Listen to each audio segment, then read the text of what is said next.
Hi, I'm Bill O'Reilly. Thanks for watching us tonight. More campaign madness. That is the subject of this evening's Talking Points memo. Hate to say it, but the debates are getting kind of tedious on both sides. Canned answers rule.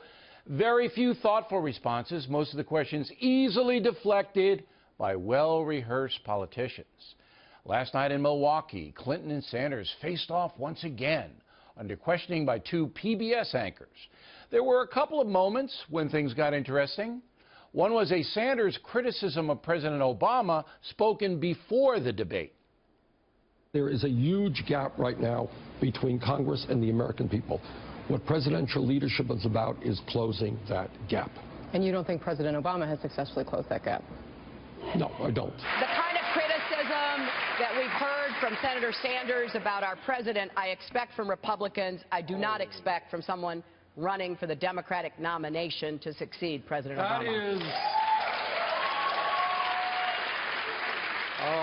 Madam Secretary, that is a low blow.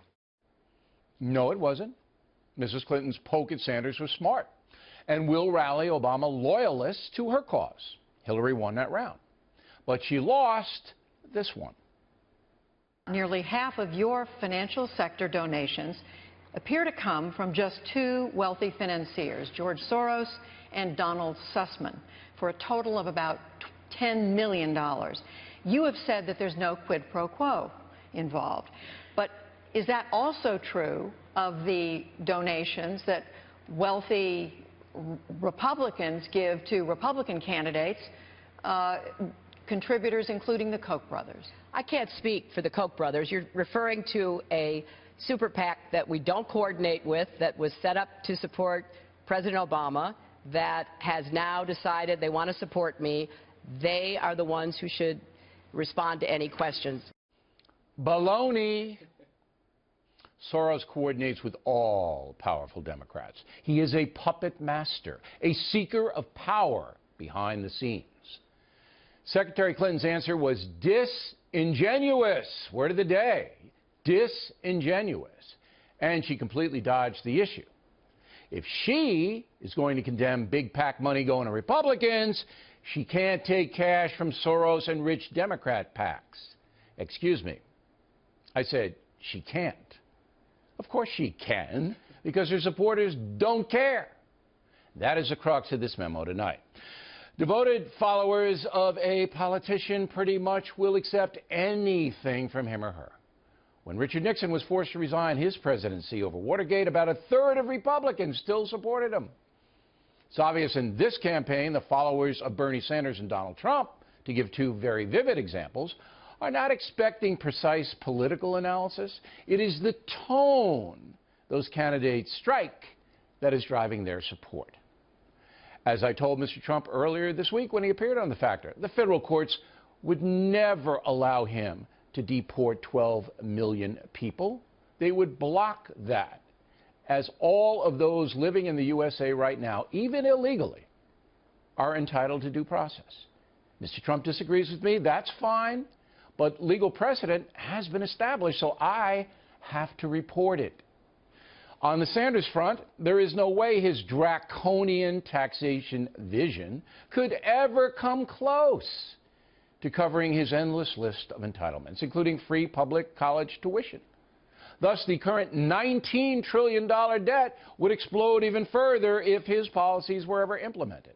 No Congress would ever allow that. But to Bernie's followers, it doesn't really matter. Like a bad gift, it is the thought that counts. While Donald Trump would run America as a tough-minded business, changing the landscape by negotiating better deals both within and outside the country, Sanders is calling for a brand new system. I received a letter from Rhonda Hallett, who lives in Jacksonville, North Carolina, asking me to define Bernie's doctrine of democratic socialism. Okay. That's basically what some countries in Western Europe have, a political system that limits personal income through taxation in return for cradle-to-grave payouts from the governments. That's the trade. Even if you're a derelict, a layabout, you will be supported by the government, and in return, you will do what the government tells you to do. Housing, you can get it supplemented, but you are assigned to units. Daycare, sure, but your kids are assigned to centers.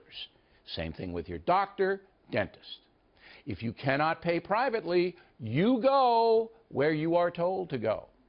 Education depends on your ability. Yes, public ed is free in Britain, for example, but you will not likely be going to Oxford, and you won't be going anywhere unless the government okays it. So you can see that democratic socialism, where citizens still vote, but are mostly told what to do by guys like Bernie Sanders, is a system of subservience to a big central government. There's little power to the people. Now, the majority of those supporting Senator Sanders have no blanket idea what he actually wants. They're hypnotized by the prospect of free stuff, education, health care, because, of course, they deserve that. Why? Because the system is rigged by billionaires. So why shouldn't Bernie provide for me and take from the greedy rich folk who have made their money by exploiting the peasants? That's right out of the Fidel Che handbook.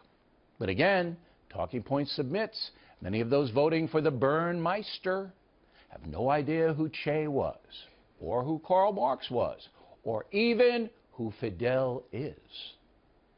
Getting ill-informed folks to follow you isn't hard, as proved by the Kardashians.